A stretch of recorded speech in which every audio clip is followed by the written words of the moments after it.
नमस्कार, आप देख रहे हैं यूटीसी न्यूज।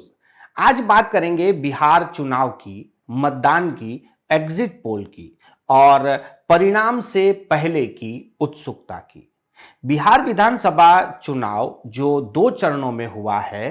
पहले चरण के मतदान के समय मैं पटना में ही था और दूसरे चरण के मतदान से पहले मैं बिहार के अलग-अलग जगहों में, गाँव में कुछ लोगों से बात भी कर पाया।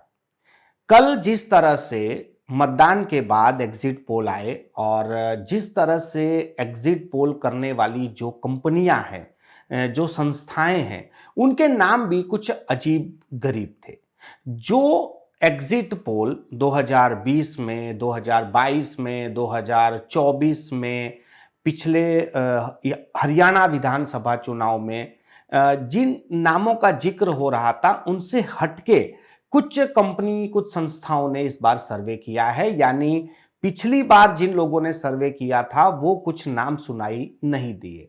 इस समय जिस चाणक्य की बात हो रही है वो चाणक्य भी वो चाणक्य नहीं है जिसने अपने जो सर्वे पर लोगों को चौंकाया था। ये चाणक्य वो चाणक्य नहीं है। तो ये कौन है जो सर्वे कर रहे हैं, एग्जिट पोल दिखा रहे हैं?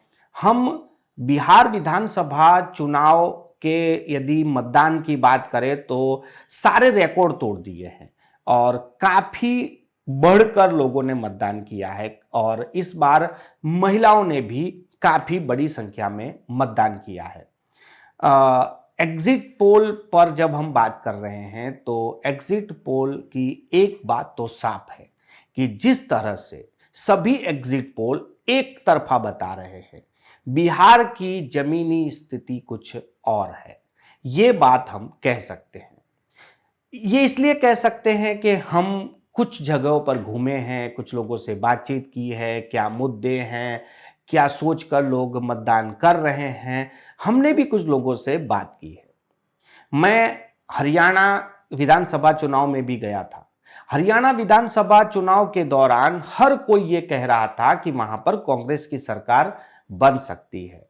एग्जिट पोल में भी कांग्रेस को जिताया जा रहा था और उस समय भी मैंने हरियाणा से एक वीडियो लाइव किया था और मैंने उसी समय कहा था कि हरियाणा में कांग्रेस की सरकार नहीं बन रही है। ये जो एग्जिट पोल हैं ये कहीं गलत दिशा में जा रहे हैं या फिर हमसे वो जो हमारे विचार हैं उससे वो समानता में नहीं आ रहे हैं। और हुआ भी ऐसा ही कि हरियाणा में भारतीय जनता पार्टी की सरकार बनी। अब जब बात बिहार की हो रही है तो बिहार विधानसभा चुनाव के मतदान के बाद जिस तरह से एक के बाद एक एग्जिट पोल आए हैं, उस एग्जिट पोल से भी मैं समर्थन नहीं कर रहा हूं। जिस तरह के एग्जिट पोल है उस तरह के नतीजे यदि आ जाए तो ये सबको चौंकाने वाली बात होगी। मगर मुझे नहीं लगता है कि इस तरह के परिणाम जो एग्जिट पोल में है उस तरह के आएंगे, क्योंकि जिस तरह से मैंने लोगों से बात की है, कहीं भी ये साफ संकेत नहीं जा रहा है कि ये एक तरफा मतदान हुआ है। जिसे भी हम देख रहे थे, जिससे हम बात कर रहे थे, सभी के मुद्दे अलग थे। सभी खुलकर बात कर रहे थे कि वो क्या कर रहे हैं, उससे अंदाजा लगाया जा सकता था। एक युवा से जब हमने बात की तो उस युवा ने कहा, हमने सीधा ही उनसे सवाल पूछा था कि क्या लगता है इस चुनाव में और कौन जीत रहा है। उसका कहना था कि नीतीश कुमार। हमें लगा कि ये तो भारतीय जनता पार्टी का समर्थक होगा, एनडीए का समर्थक होगा, तभी ये खुल के बात कर रहा है।